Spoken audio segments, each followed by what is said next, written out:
Welcome to our channel. இந்த வீடியோவில் 6ஆம் வகுப்பு தமிழ் ரிவிஷன் பார்ட் 7 வீடியோ பார்க்க போகிறோம். ஃபர்ஸ்ட் கொஸ்டின், நெல்லை கொடுத்து உப்பை பெற்றதை எந்த நூல் வாயிலாக அறியலாம்? நற்றிணை. பாலோடு வந்து கூலோடு என்ற வரி இடம்பெற்ற நூல் குறுந்தொகை. பொன்னோடு வந்து கரியோடு பெயரும் என்ற வரி இடம்பெற்ற நூல் அகநானூறு. துறைமுக நகரங்கள் எவ்வாறு அழைக்கப்படுகின்றன? பட்டினம், பாக்கம். வணிகரை பட்டினப்பாலை எவ்வாறு சிறப்பிக்கிறது? நடுவில் நின்ற நன்னெஞ்சினோர். வணிகரின் நேர்மையை சிறப்பிக்கும் நூல்கள் திருக்குறள், பட்டினப்பாலை. கொள்வதும் மிகை கொளாது என்ற வரி இடம்பெற்ற நூல் பட்டினப்பாலை. பாடுபட்டு தேடிய பணத்தை புதைத்து வைக்காதீர் ஔவையார். நானிலம் படைத்தவன் பாடலை எழுதியவர் யார்? முடியரசன். புதுமைகள் செய்த தேசமிது என்ற பாடலை இயற்றியவர் தாராபாரதி. தாராபாரதியின் இயற்பெயர் ராதாகிருஷ்ணன். தாராபாரதியின் அடைமொழி பெயர் கவிஞாயிறு. தாராபாரதியின் நூல்கள் புதிய விடியல், இது எங்கள் கிழக்கு, விரல் நுனி வெளிச்சங்கள்.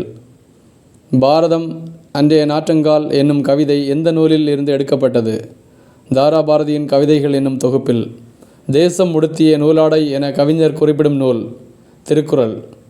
காளிதாசனின் தேனிசை பாடல்கள் எதிரொலிக்கும் இடம் காவிரிக்கரை. கங்கை ஆற்றின் அலைகள் எதற்கு இசை அமைக்கின்றன? கம்பரின் அமுதம் போன்ற கவிதைக்கு. அறத்தின் ஊன்றுகோலாக எது விளங்குகின்றது? காந்தியடிகளின் அகிம்சை என்னும் சிறிய கைத்தடி. ரௌலட் சட்டம் இயற்றப்பட்ட ஆண்டு 1919. ரௌலட் சட்டம் எதிர்ப்பு போராட்டம் பற்றி யாருடைய வீட்டில் ஆலோசனை நடந்தது? ராஜாஜி. ராஜாஜியின் வீட்டில் காந்தியடிகளின் அருகில் அமர்ந்தவர் யார்? பாரதியார். யாரை பாரதியார் பொதுக்கூட்டத்திற்கு தலைமை தாங்க அழைத்தார்? காந்தியடிகளை. 1921ஆம் ஆண்டு தமிழ்நாட்டில் காந்தியடிகள் எந்த ஊருக்கு புகை வண்டியில் பயணித்தார்? மதுரைக்கு.